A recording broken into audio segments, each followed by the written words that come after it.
नमस्कार दोस्तों, study IQ में आप सभी का स्वागत है। मेरा नाम है डॉक्टर महिपाल सिंह राठौड़ और आज इस वीडियो में मैं आपके साथ चर्चा करूंगा साउथ कोरिया में बनने वाले दुनिया के सबसे बड़े ऑफशोर विंड फार्म के बारे में। ऑफशोर विंड फार्म का मतलब क्या होता है यह आपको मैं समझाऊंगा और दुनिया में कौन कौन से इस तरह के बड़े प्रोजेक्ट ऑलरेडी ऑपरेट कर रहे हैं इसकी भी जानकारी आपको मिलेगी। साथ ही साथ भारत में विंड एनर्जी का क्या स्टेटस है, कौन से राज्य टॉप पर हैं, क्या हमारे टारगेट्स हैं, इन्हीं सब बातों को हम डिस्कस करेंगे इस वीडियो में। अगर आप मुझसे सोशल मीडिया पर जुड़ना चाहते हैं तो ट्विटर, फेसबुक या इंस्टाग्राम पर महिपाल राठौड़ मेरा हैंडल है और इसी नाम से आपको मेरा टेलीग्राम चैनल भी मिल जाएगा। अगर आप यूपीएससी आईएएस एग्जाम की तैयारी करना चाहते हैं तो स्टडी आईक्यू आपके लिए एक स्मार्ट कोर्स लेकर आया है जहां पर आपको न केवल वीडियो लेक्चर्स बल्कि अन्य कई फीचर्स उपलब्ध होंगे और इन फीचर्स को आप पूर्णतया यूटिलाइज कर सकते हैं हमारी ऐप पर।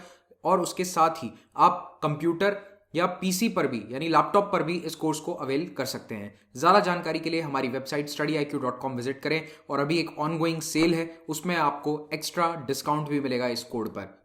5 फरवरी 2021 को साउथ कोरिया के राष्ट्रपति मून जे इन ने एक ऑफशोर विंड फार्म का इनॉग्रेशन किया था दक्षिणी साउथ कोरिया में।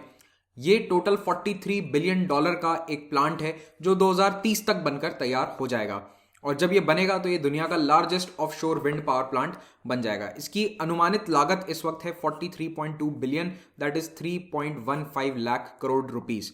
और ये साउथ कोरिया के उन एफर्ट्स का एक हिस्सा है जहां पर साउथ कोरिया अपनी इकोनॉमिक रिकवरी को थोड़ा एनवायरमेंटल फ्रेंडली बनाना चाहता है आफ्टर कोविड-19 और साथ ही साथ उसको ग्रीन एनर्जी की तरफ भी मूव करना है बाय 2050।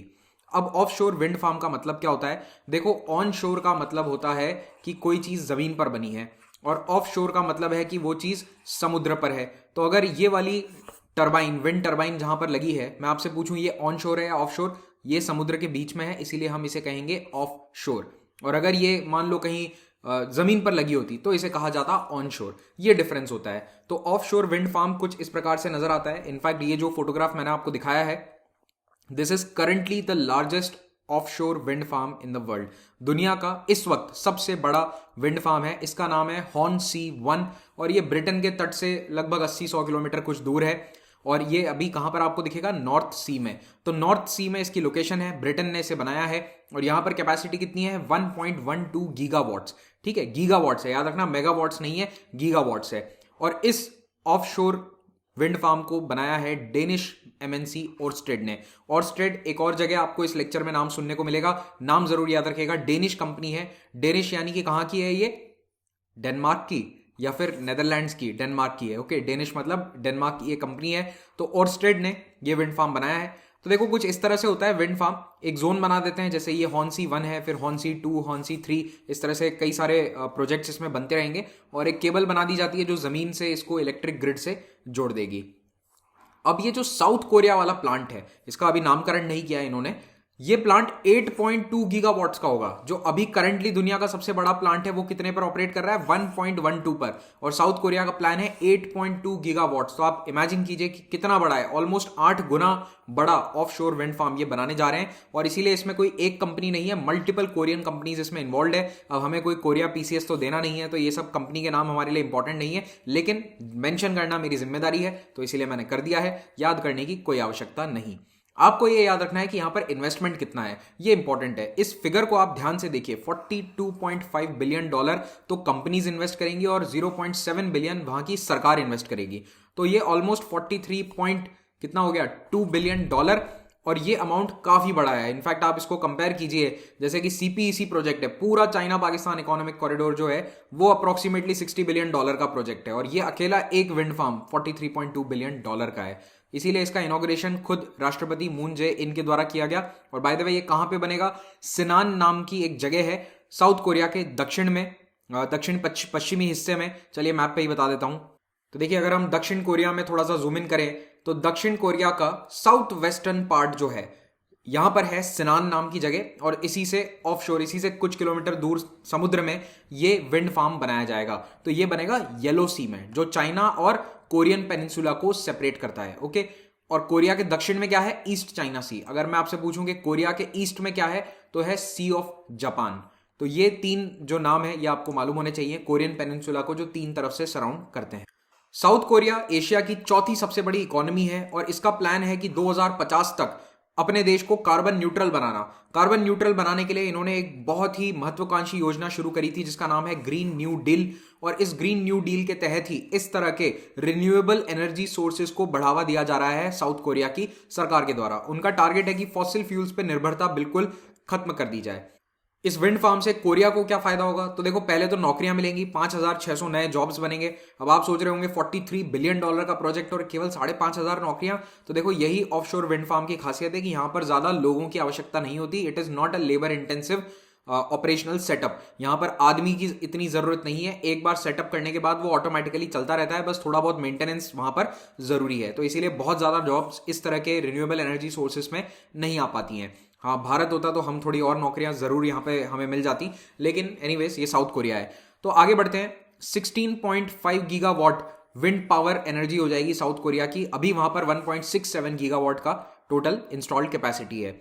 अब ये जो 8.2 गीगावाट इसका कैपेसिटी होगा, ये 6 न्यूक्लियर रिएक्टर के बराबर पावर होगा। 6 नए न्यूक्लियर रिएक्टर स्थापित करना साउथ कोरिया के लिए पॉसिबल ही नहीं है, क्योंकि बहुत ही डेंसली पॉपुलेटेड कंट्री है। इतनी जगह ही नहीं है कि आबादी से दूर सेफली न्यूक्लियर रिएक्टर्स को सेटअप किया जा सके। तो इनके लिए विंड एनर्जी एक बहुत अच्छा ऑप्शन है। और इससे जो कार्बन ऑफसेट होगा वो 71 मिलियन पाइन ट्रीज प्लांट करने के बराबर है। 7 करोड़ से भी ज्यादा पाइन यानी चीड़ के पेड़ लगा दो, उतना इसका कार्बन ऑफसेट होगा इस विंड फार्म का।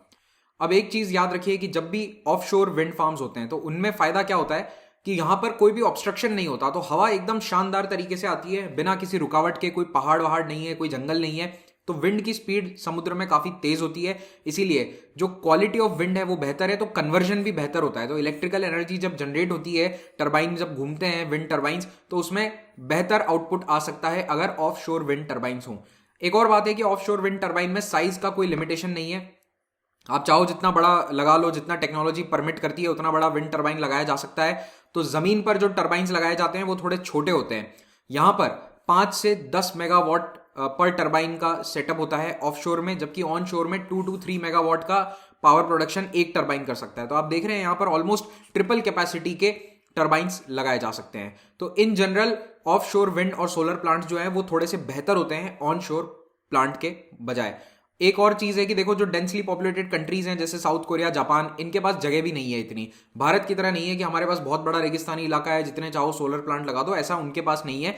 ऐसी जमीन उनके पास नहीं है। तो इसके लिए उनके पास यही ऑप्शन है, यूके, जापान, इन देशों के पास, कि ये समुद्र का इस्तेमाल करें।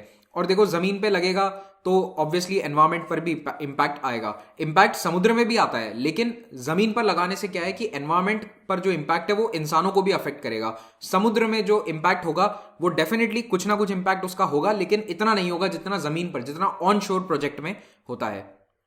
अब ऑफशोर विंड जो है ये एक नई इंडस्ट्री है, इट्स अ नेसेंट इंडस्ट्री, अभी डेवलप हो रही है। तो जैसे जैसे इसके प्रोजेक्ट बढ़ेंगे वैसे वैसे इसमें पूरी सप्लाई चेन बनानी पड़ेगी। इंफ्रास्ट्रक्चर, पोर्ट्स, नए जहाज, कई सारी कैपेबिलिटीज चाहिए। इनको इंस्टॉल करने के लिए आप देखो इस तरह के स्पेशल हमें रिग्स चाहिए।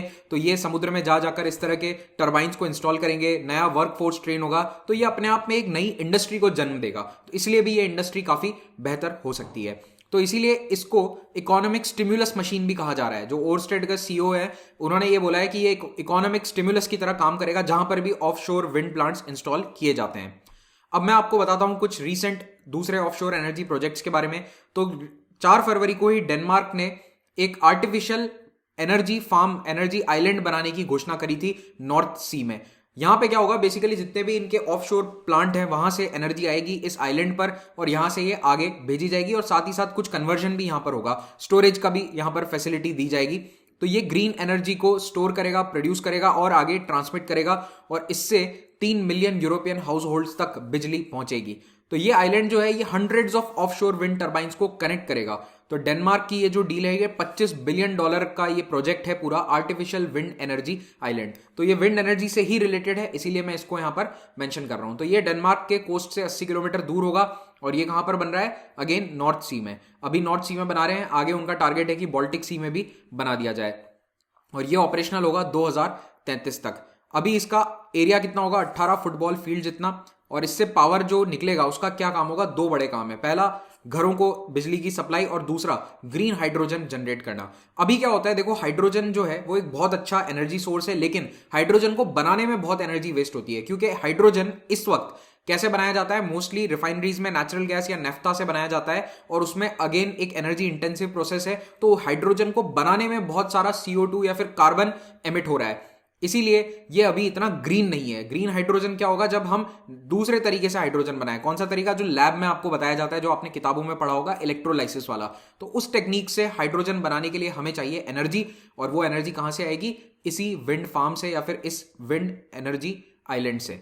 ओके, तो हाइड्रोजन अभी 2% है यूरोप की प्रेजेंट एनर्जी कंजम्पशन में। इनका टारगेट है कि इसको बढ़ा दिया जाए। यूरोपियन यूनियन चाहता है कि 2050 तक अपना ऑफशोर विंड एनर्जी कैपेसिटी 25 गुना बढ़ा दें, और ये मोस्टली रिन्यूएबल एनर्जी पर निर्भर होना चाहते हैं। तो EU ने यूरोपियन क्लीन हाइड्रोजन अलायंस भी लॉन्च किया था। ये पॉइंट बहुत इंपॉर्टेंट है, डायरेक्टली एग्जाम्स में पूछा जा सकता है। क्लीन हाइड्रोजन अलायंस किसने लॉन्च किया है? यूरोपियन यूनियन ने। ये इनकी स्ट्रैटेजी है to push towards renewable energy sources. अब ओरस्टेड जो है ये एक बहुत बड़ी कंपनी है, और इसी ओरस्टेड कंपनी का यहाँ पर एक बहुत बड़ा रोल रहेगा। डेनमार्क की ये कंपनी है, ये इस ग्रीन हाइड्रोजन को प्रोड्यूस करेगी। 1000 kilogram green hydrogen daily produce होगी। कहां से बिजली आएगी उसके लिए? इन विंड पावर प्लांट से। अब भारत में दूसरी तरफ हम जो हाइड्रोजन बना रहे हैं, हमारा फोकस अभी वो रिफाइनरी वाली हाइड्रोजन पर ही है। हाइड्रोजन व्हीकल्स भारत में भी बनेंगे, लेकिन उसके लिए हम अपनी रिफाइनरी से निकलने वाले हाइड्रोजन पर ही अभी निर्भर रहने वाले हैं। अब डेनमार्क जो है, इसका ये एनर्जी आइलैंड कहां बन रहा है? बाय द वे नॉर्थ सी में बन रहा है, ठीक है। ये बाल्टिक सी है, बाल्टिक सी में ये भविष्य में एक और आइलैंड बनाना चाहते हैं, लेकिन अभी नहीं। डेनमार्क का टारगेट है कि ये अपने ग्रीन हाउस गैस एमिशंस को 70% कम कर दे 2030 तक। कौन से लेवल से? 1990 के लेवल से। तो ये दुनिया के सबसे एम्बिशियस क्लीन एनर्जी टारगेट्स में से एक है, और ऑलरेडी इन्होंने इसके लिए कई कदम उठाने शुरू कर दिए हैं। एक और इंपॉर्टेंट डेवलपमेंट हुआ था 2 महीने पहले, वो ये कि डेनमार्क ने इस नॉर्थ सी एरिया में अपने सारे ऑयल एंड गैस के जो सर्वेज हैं वो बंद कर दिए। नॉर्थ सी एक बहुत ही फर्टाइल एरिया है गैस और पेट्रोलियम के लिए। तो यहां पर यूके, नॉर्वे, डेनमार्क, ये सारे जो स्कैंडिनेवियन कंट्रीज हैं, ये सभी ऑयल एक्सप्लोरेशन में लगे हुए हैं। इनके सबके एरियाज हैं, ऑयल वहां पर निकलता भी है बहुत सारा। लेकिन डेनमार्क ने यह तय किया है कि वो अपने एरिया में, जो इनका एरिया है EEZ वाला, उसमें अब ये और नए ऑयल एंड गैस एक्सप्लोरेशन नहीं करेगा। तो दिस इज वेरी इंपॉर्टेंट। इन्होंने ऑयल एंड गैस एक्सप्लोर करना बंद कर दिया है नॉर्थ सी वाले एरिया में। अब हम बात करते हैं भारत में विंड एनर्जी का क्या स्टेटस है। तो देखो, सबसे इंपॉर्टेंट आपको जो स्टैटिस्टिक याद होना चाहिए वो ये कि कौन सा राज्य नंबर 1 में है। तो तमिलनाडु नंबर 1 पर है, 9304 मेगावाट इंस्टॉल्ड कैपेसिटी है। ये डेटा मैं आपको बता रहा हूं 2020 मार्च तक का जो गवर्नमेंट डेटा है उसके बेसिस पर। गुजरात आता है सेकंड नंबर पर 7541 मेगावाट। तो वैसे याद रख लो 9500 और यहाँ 7500 अप्रोक्सीमेटली। एग्जैक्ट डेटा कोई एग्जाम में आपसे नहीं पूछा जाता, हमेशा रैंकिंग्स पूछी जाती हैं। भारत की रिन्यूएबल एनर्जी मिनिस्ट्री के अनुसार विंड एनर्जी पोटेंशियल किस राज्य का कितना है, ये भी आप एक बार देख लो। सबसे ज्यादा पोटेंशियल है गुजरात का 84,000 मेगावाट। उसके बाद आप देखोगे महाराष्ट्र है 45,000 मेगावाट, तमिलनाडु 33,000 मेगावाट, कर्नाटक का 55,000, आंध्र प्रदेश का 44,000। तो अभी तो हमने पोटेंशियल का कुछ प्रतिशत ही इंस्टॉल किया है, कुछ परसेंटेज ही इंस्टॉल हुआ है, अभी इंस्टॉल कैपेसिटी इतनी नहीं है। भारत सरकार ने 2015 में अपनी national offshore wind energy policy release करी थी। इस पॉलिसी के अनुसार जो नोडल मिनिस्ट्री रहेगी विंड एनर्जी के लिए, ऑफशोर विंड एनर्जी के लिए, वो रहेगी ministry of new and renewable energy. ये इसका एक नोडल ऑफिस या नोडल मिनिस्ट्री की तरह काम करेगा, और ये कोशिश करेंगे कि जो हमारा एक्सक्लूसिव इकोनॉमिक जोन है उसमें इन गतिविधियों को डेवलप किया जाए, तेजी से मैरीटाइम स्पेस को यूज किया जाए। National institute of wind energy जो चेन्नई में स्थित है, वो नोडल एजेंसी रहेगा रिसोर्स असेसमेंट सर्वे स्टडीज के लिए। जो हमारा EEZ है उसमें कहां कहां पर विंड फार्म सेटअप किए जा सकते हैं, उसके लिए ये एनर्जी इंस्टीट्यूट काम करेगा। भारत सरकार का टारगेट है या मिनिस्ट्री का टारगेट है 5 गीगावाट का बाय 2022 और 2030 तक 30 गीगावाट। तो इस फिगर को जरूर याद रखें, ये स्टैटिस्टिक बहुत इंपॉर्टेंट है। 30 gigawatt of offshore wind installation, very specific. समुद्र में पैदा होने वाली विंड एनर्जी 30 गीगावाट 2030 तक और 5.0 गीगावाट 2022 तक। अगर मैं दुनिया भर के ऑफशोर विंड एनर्जी के सिनेरियो की बात करूं तो इस वक्त यूके नंबर 1 पर है 9,945 मेगावाट के साथ। सेकंड नंबर पर जर्मनी, थर्ड पर चाइना, फिर डेनमार्क, नेदरलैंड्स, बेल्जियम, स्वीडन। लेकिन आप देखिए, अगर साउथ कोरिया का ये इकलौता प्लांट चालू हो जाता है तो वो तुरंत आ जाएगा नंबर 2 पर। हालांकि अभी दूसरे देश भी ऐसे ही नहीं बैठे हैं, वो भी अपनी अपनी कैपेसिटी बढ़ाएंगे, लेकिन डेफिनेटली साउथ कोरिया टॉप 5 में तो आ ही जाएगा। इसी के साथ ये लेक्चर समाप्त होता है। Thank you very much for watching this. Have a great day.